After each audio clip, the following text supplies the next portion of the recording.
In this video, we've come to Saigon, Vietnam to take on their street food dollar menu here in Chinatown. Saigon is known for having many districts. Right now, I'm in District 5, the district that has Chinatown. Food in Chinatown is really very different from anywhere else in the city or anywhere else in the country. You're getting the best fusion, the best mix of Chinese and Vietnamese slammed together. Right now, we're not just in the largest Chinatown in Vietnam, it's also one of the largest in the world. Today, I'm not only on a mission to show you the very unique food you can find in this area, but also food that is very inexpensive. Some of it is under $1, most of it is under $2. So what can you get for just $1 or $2 here in Chinatown? Let's go find out.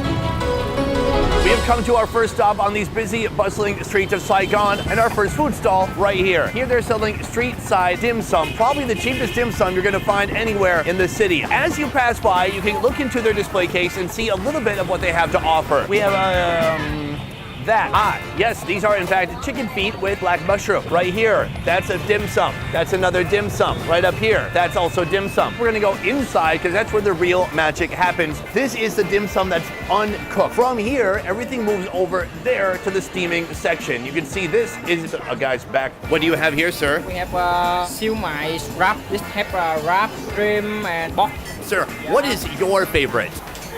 I don't like no. I think he said he doesn't like dim sum. I get it. You're surrounded by dim sum constantly. How can you really truly appreciate dim sum? New dim sum just dropped. So right here we have some mock crab, pork, and fish. All of it wrapped up right here. I've been told to be careful. It is very slippery here. This has just finished. He gives each of the dim sums a little pinch on their butt, and he knows they're absolutely done. He moves it away. This one is ready to go. Boom. Throws that on the steamer. A secondary one. He prepares that. That goes on the steamer as well. Cover it up, crank up the heat, and that is ready to steam. All right, folks, we have our first meal of the day right here. First of all, let's talk about price. This right here is the most expensive, coming in at $1.60. That is our shrimp shumai. Then the other three are all $1.47. So a little bit over our $1 budget. What are you gonna do? Inflation, man. At least what they're not doing here is shrinking the size of their dim sum. I wanna start with the two kind of classic dim sum foods. Those are hagao and shumai. The hagao right here, they are delicate, translucent shrimp dumplings typically made with a thin, almost see-through wrapper of wheat starch dough.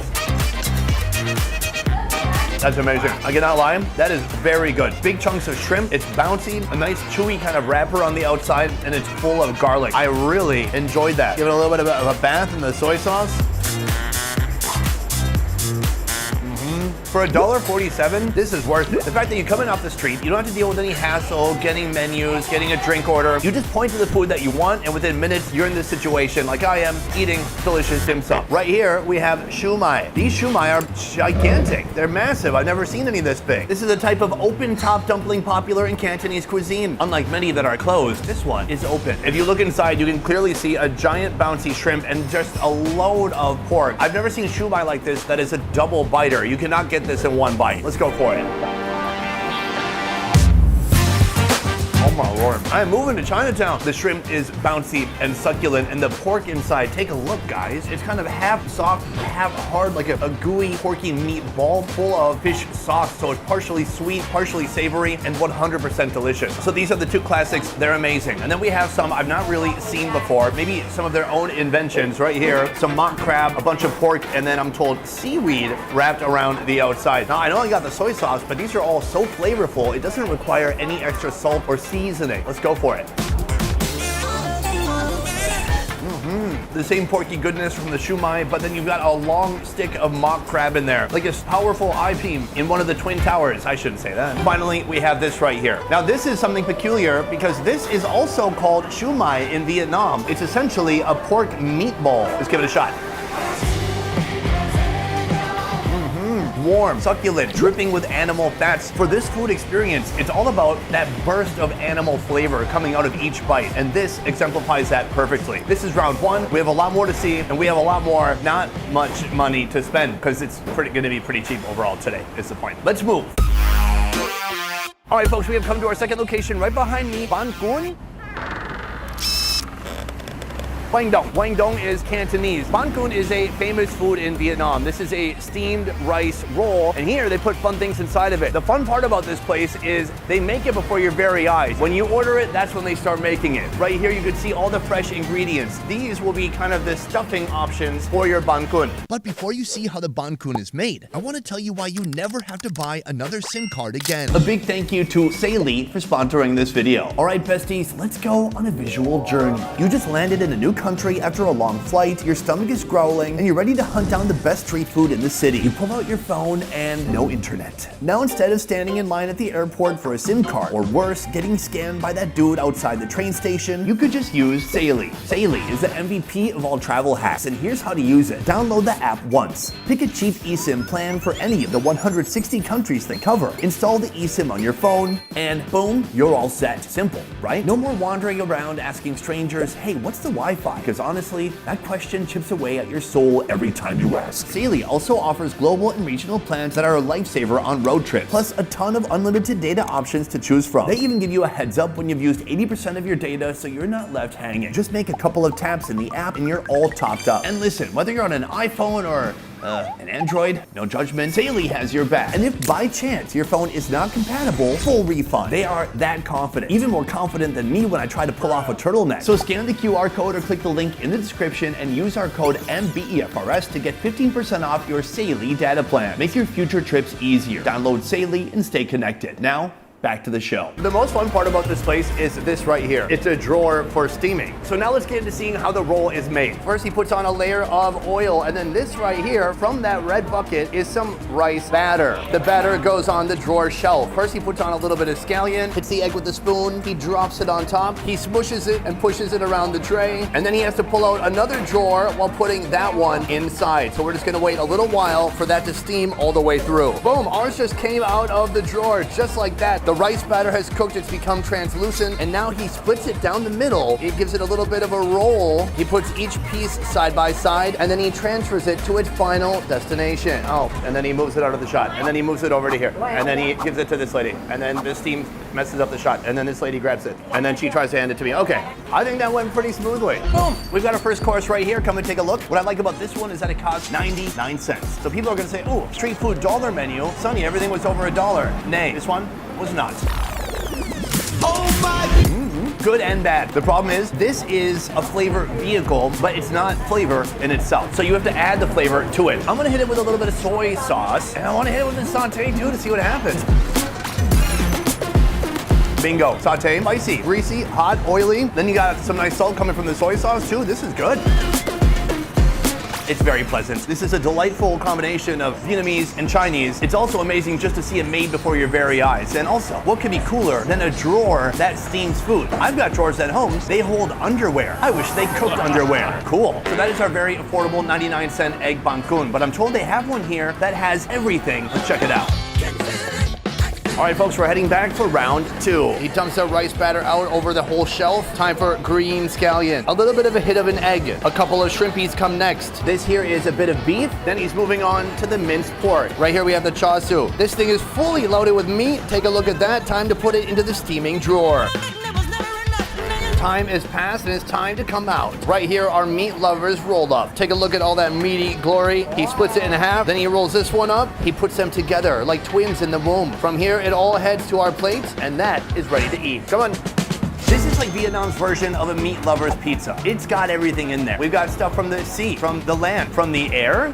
Nothing from the air unless this cow went skydiving, which I like to imagine, but there's no way that could end well. When you look at it, it looks kind of like the last one. It doesn't seduce you with the visual. That's kind of why you need to see it being made before your eyes. Because I know that sneaking deep down is delicious protein. Like this right here, a big beautiful piece of shrimp sitting atop that steamed rice. Hit it with a little bit of soy sauce, and let's throw it back. This is so much better. And also, the meat they put in there, the beef, the pork, it's marinated. There's kind of sweetness that's penetrated the entire roll everywhere. Here's the char siu or sa siu, depending on which country you're in. It looks like we've got some beef there too. Oh my God, a whole new experience. Very beefy, but super oily too. I don't like it as much as pork, but it's nice to switch it up. It's good to have something a little bit different. Each bite is a different flavor experience. You never know what you're gonna get until you put it in your mouth. Like going into the bathroom and staring at a What? This is our second location, but we have a lot more to see today and a lot more money to not spend because everything is very cheap. Let's keep moving. We have gone to our third destination, moving from steamed delights to something fried. Right here, a food called Fantiu. This is going to be one of our most affordable foods today. You get 4 for $1. But what is it? It's kind of like a donut, but what they're putting inside, they're dropping in pieces of the stinkiest fruit in all of Asia. Let's see how it's made. First of all, the ingredients. This is the wheat wrapper on the outside, and this is the heart or the meat of the durian that's been blended up so it can be scooped with a spoon. Step 1, she takes a PVC pipe and she rolls out a piece of that dough. From there, she takes a scoop of the durian and she puts it inside. Just a nice little stinky dollop. She crimps the edge, but just barely, and puts that on the side. All right, folks, it's time. We have our dough. It's stuffed with the durian. He takes each one, he crimps them even more by hand, and then he slips them right into that sizzling hot oil. From here, you can see the color begin to change over time. They go from this pale, sickly looking color to a gorgeous golden brown. After only about 2 to 3 minutes of frying, they are ready. He takes them out. He puts them in the strainer so they can drip some of the oil out. Nam hom. Nom roi. I'm good at Vietnamese. Let's eat.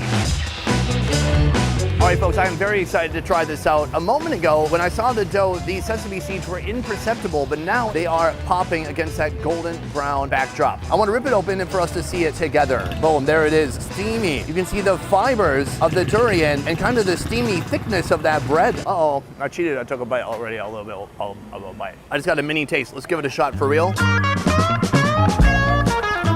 That is so good. Now I know why this food is an absolute hit. First of all, durian. Let's talk about it. I've seen foreigners eating durian on the internet and they're literally throwing it up. They can't handle it.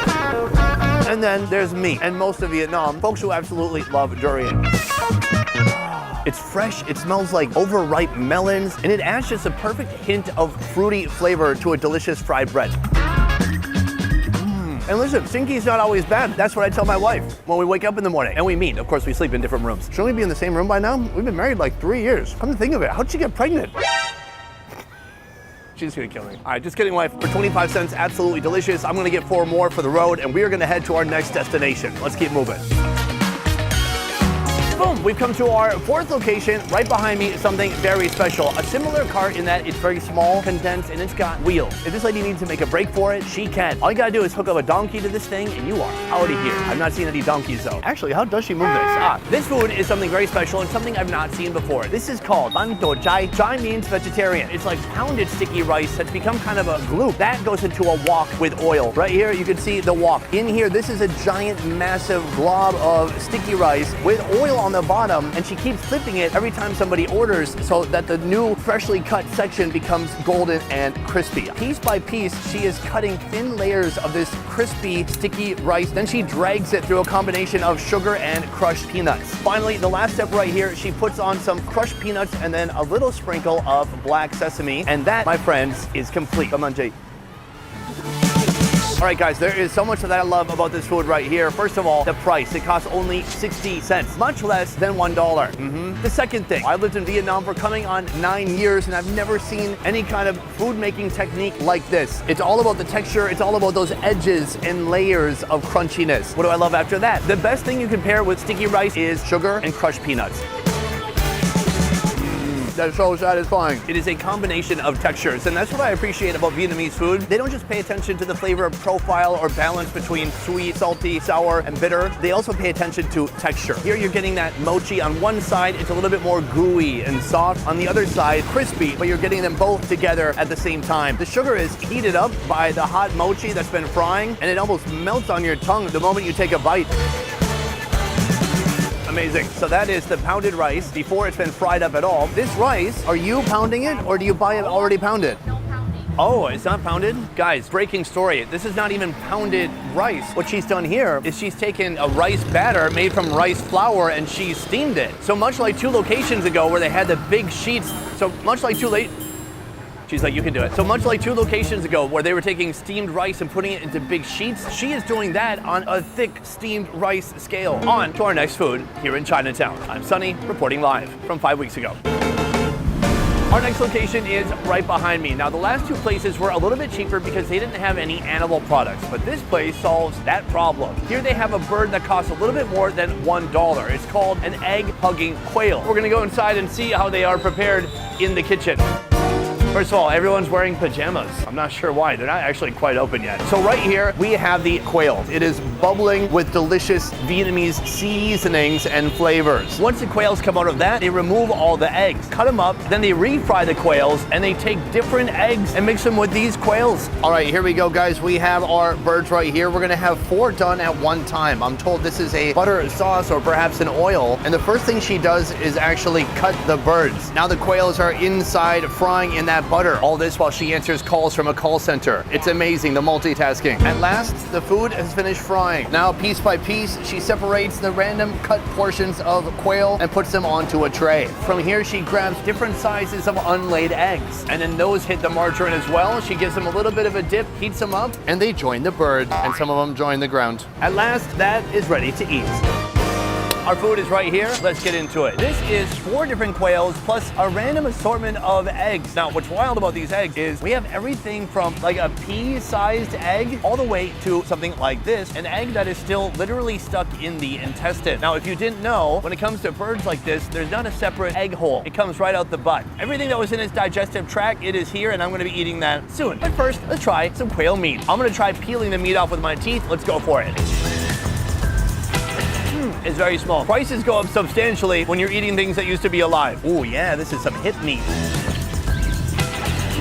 Meaty. The skin almost busts open when you bite it, like biting into a good German sausage. It's a oily, fat meat. I like it. If you're Peter Dinklage and you're bodybuilding, 4 quails a day, you're good on protein. So right here we have that pea-sized egg. Now I've had something like this before with a chicken, but never with a quail.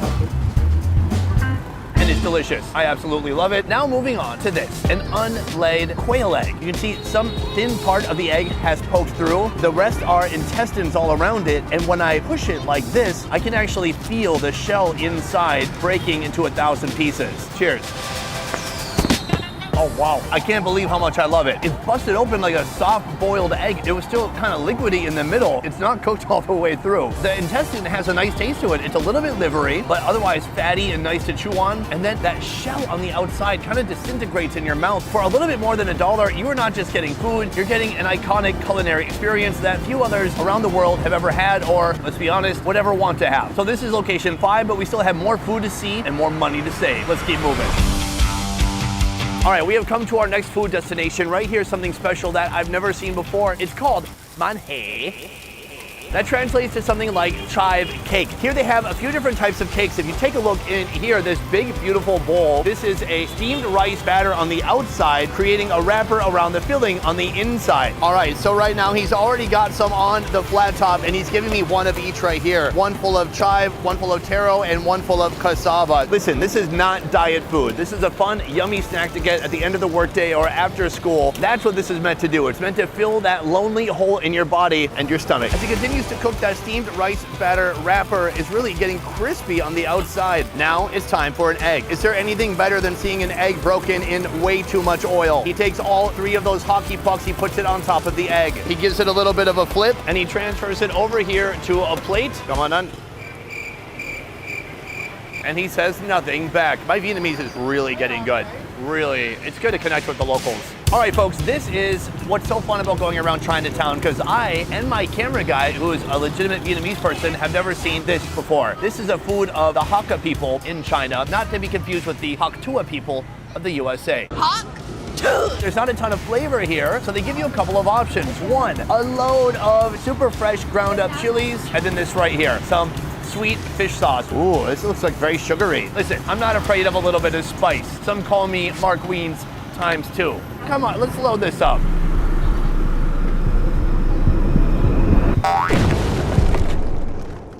So of the 3 flavors, this is the most popular kind of classic one. This one is full of chives. We've got some egg underneath. Let's give it a shot. Oh yeah, chives, truly classic. You cannot go wrong with that. Is there any meat here? No, that's why it's so affordable. Oh wait, I guess an egg. Is egg meat? Next one right here. This looks like the cassava. You can see the egg here, you can see the stuffing on the inside here. Let's give it a shot. Oh, very different experience. I do like the chive more. That's not bad. It's very starchy. It doesn't have a ton of flavor to it. I would say if you're going anywhere outside of the chive territory, you gotta add some other flavors, and maybe you gotta dump even more chilies on there if you can handle it. Oh, she's taking my chili. Careful. Okay. This last one right here, this is taro. Oh yeah, there you go. Kind of purplish. Beautiful egg on this side. When Chinese people aren't putting taro in dessert, they're putting it in this, I guess. Let's try it out. Oh, that's really good. So I'm told that beyond taro, it just has dry shrimp. So I guess that's enough to give it some animal flavor and to give it that depth of umami-ness. I can't believe how good that is. It's a wonderful trifecta, and it's nice because with every bite, you get to try something new. Incredible. Let's keep moving.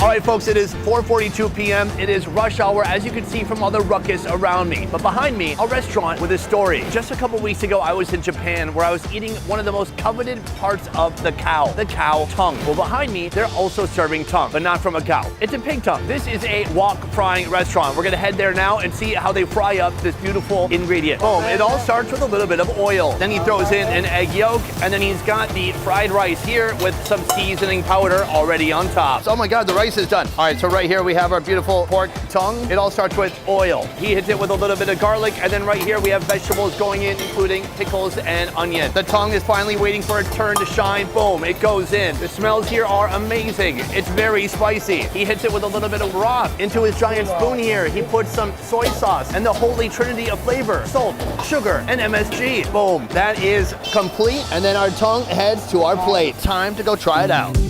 All right, folks, I don't even know which location we're at anymore, but this looks incredible. So we've got succulent, glistening meat, we've got fried rice, and the best part of all of this is that it costs only a little bit over $2. That is so insanely affordable. Now, the big question on everybody's mind is the tongue. Is it yummy? I'm gonna find out. Let's eat the rice. What I was told is that the rice was colored with food dye. Is that true? It was already yellow before he put it into the wok. What would Uncle Roger think about that? Pre-dyed fried rice? Hiya. But that doesn't mean it can't be delicious, right? Try it out.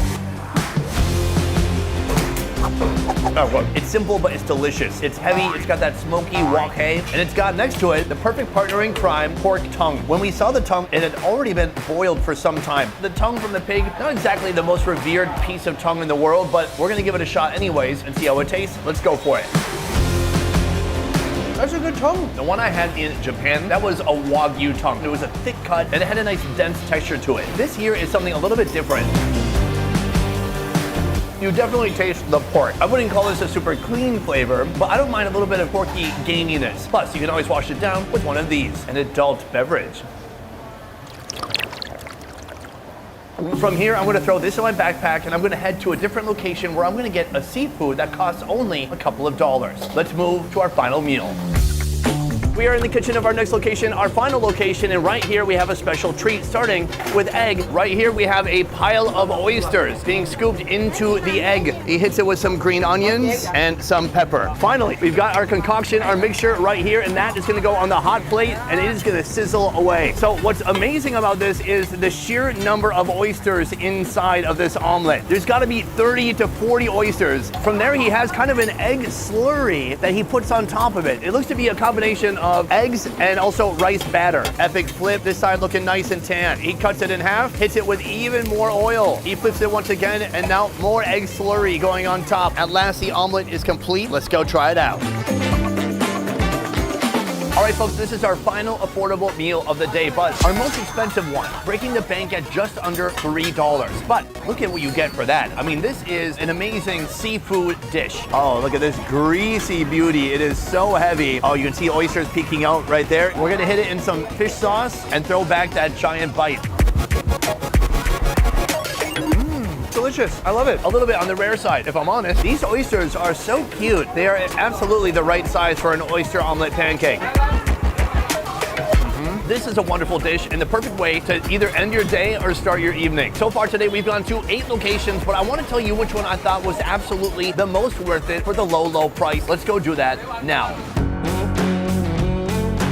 Boom! Today was all about the most affordable street food you can find here in Chinatown in Vietnam. If I had to choose one food to eat again, it would absolutely be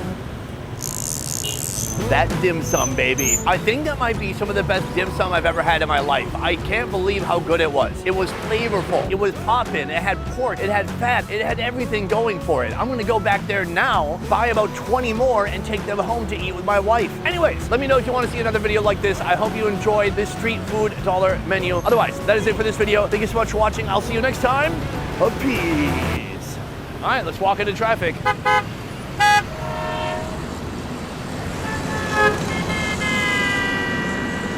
Damn it, I lived. Now what?